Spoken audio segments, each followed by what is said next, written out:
Hech qanday tekshiruvlarsiz o'tkazilgan manual terapiya muolajasi ba'zi hollarda nogironlikka sabab bo'lishi mumkin. Bel og'rig'i kuzatilganda bu faqat grija protruziya yoki mushaklardagi yallig'lanish, bo'g'im yallig'lanishi sababli kelib chiqmaydi. Undan boshqa sabablar ham bor.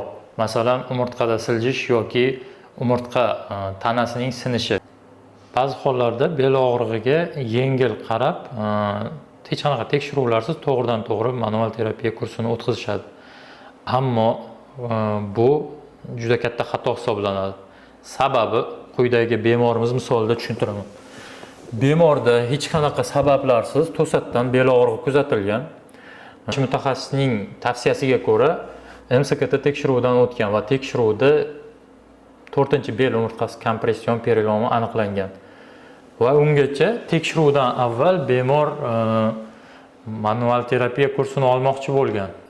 Tekshiruvlarsiz manual terapiya muolajasini olganda edi, aniq nogiron bo'lib qolish mumkin edi. Muolaja vaqtida singan suyak bo'laklari orqa miya kanalidagi orqa miyani bosib qolish orqali jarohat yetkazib, nogironlik keltirib chiqarishi mumkin.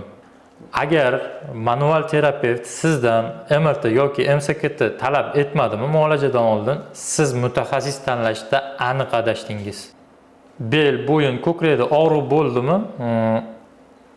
Albatta MRT, birlamchi MRT tekshiruvidan o'tish shart.